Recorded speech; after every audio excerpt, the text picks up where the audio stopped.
If you ask me what the biggest game changer in fashion was, I say it's the button.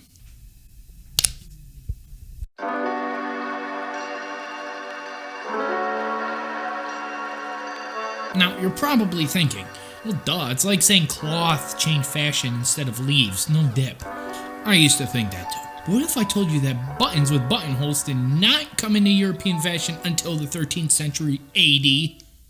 Yeah, the Middle Ages. The late Middle Ages. This came as a shock to me too. And that's really odd because it took me years and years of studying clothing of the Byzantines during the Macedonian Renaissance at the turn of the 1st century to realize that nobody had buttons with buttonholes. Sure, they had brooches with pins for their cloaks, or, gems for decoration, but no functioning buttons. Once that happened, clothing changed forever.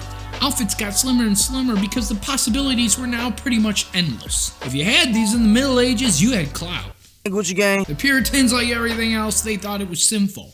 Jan aspires to be a whore. But now luckily you don't need to be rich to have them, and the Puritans are extinct, so it's win-win-win everywhere. I mean, think about it though. Apart from t-shirts and sweaters, most of our clothing has a button on it somewhere.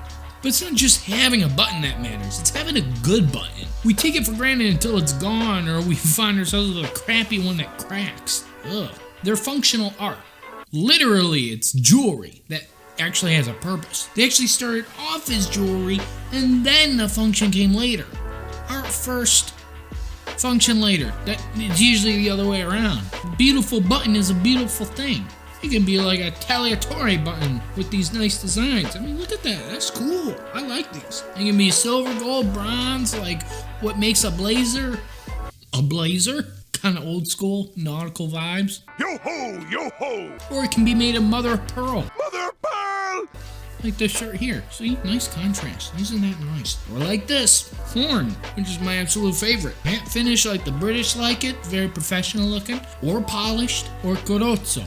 Made of nuts. See, isn't that cool? Looks like wood. I like it. The more dark the button is, the more formal it is. The lighter it is, generally the more casual it is. The more contrasted it is with the rest of the outfit, the more casual the vibes are going to be. Cool, so what colors should we look for?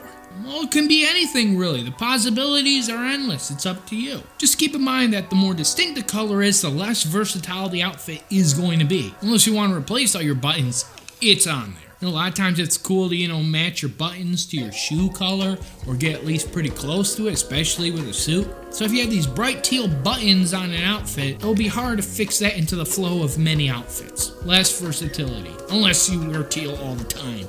Black is nice, but that can be pretty dark. So the color I found that works with most things is brown, of course. Of course! One of my favorite colors, and for good reason. Brown is the best, man. It can go with pretty much any neutral, especially earth tone. Heck, even dark brown can look good with black shoes. As Simon Crompton from Permanent Style stated on Savile Row, they prefer matte horn buttons because it's traditional, it's cool, and it sets us apart from ready-to-wear suits. We at Craftsman follow suit.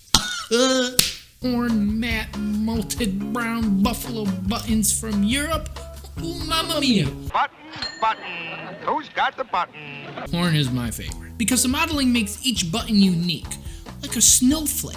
And it's horn, it's ancient. It's one of, if not the most ancient type of jewelry that we have. Who knew that bone, essentially, caveman jewelry, could look so elegant? Never knew! So think about that. That's old. We've been using bone longer than we've been using cloth. Whoa! At Craftsman, we got it in medium brown, which is, perfect. It goes with pretty much freaking everything and you can see all the nice details, but we're expanding it to more shades of brown soon. Frick yeah! So now that you know a little bit more about buttons, you'll be able to appreciate the good ones even more and notice all the fine little details. Like when they sew the thread in like an arrow shape. I freaking love that. I forget what it's called. Comment if you know what it's called. And also let me know if you've ever paid attention to buttons, because now I do. And it just makes clothing that much more enjoyable. Because, it's the little details, the little things that count. Oh. So I went on a bike ride to clear my head, but it ended up hurting my head. I feel like someone freaking hit me with a studded baseball bat. Good job, Demetrios. extra thick.